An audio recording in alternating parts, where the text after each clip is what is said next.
And later, he answered the call to duty in World War II, serving in every military branch the country had to offer. His story later in KLTV7's Freedom Fighters. Bob Peery served in the Marine Corps, the Navy, and the Army during World War II. I'm Joan Hallmark, and I'll bring you his story on Freedom Fighters next. Bob Peery was in Europe during the heaviest fighting of World War II. Over 60 years later, Peery was still having flashbacks of his experiences there.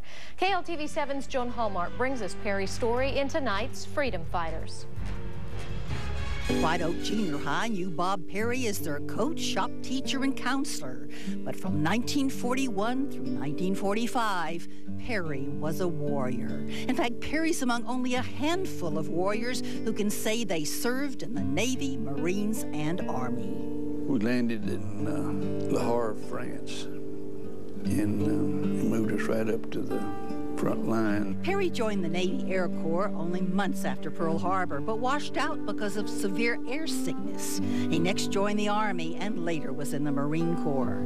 Peery found out quickly after landing in France what war was all about. Our port observer was killed, and they sent me up to take his place.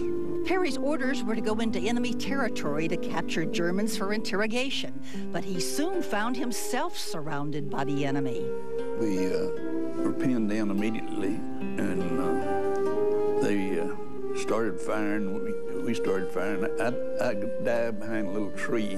The tree offered little protection to Peery.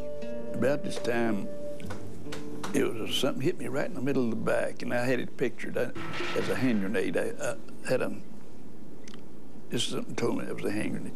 And I jumped as far as I could, and I rolled over one time when it went off, and it blew the heel off of my left combat boot, and then in the calf of my left leg, I started feeling a burning sensation. Out of 51 men sent on the mission, only 19 returned alive, and out of those, all but 6 were wounded. Although wounded, Peery fought in the Battle of the Bulge and then continued advancing into Austria and Germany with the 42nd Infantry Division. The scenes Peery saw as he entered Dachau concentration camp are etched in his mind forever. The most touching things were the little children, 13, 14-year-old kids, behind barbed wire.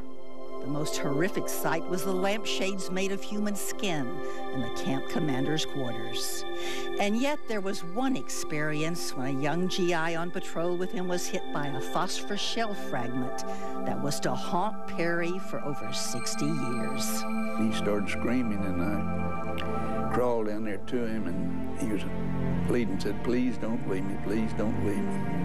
And I could smell and hear him burning that piece of white phosphorus. Even today, Peery can't smell a kitchen match without reliving that scene. And I started having flashbacks from this patrol.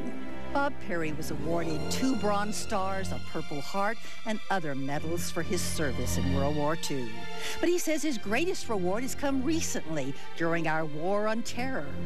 I've had, I guess, 10 or 12 people that knew I was in the service that come up to me and said, tell you, appreciate what you've done and everything. It makes you feel like $1 million. It makes you feel, I want to cry every time somebody says it. I get emotional. Joan Hallmark, KLTV 7 News.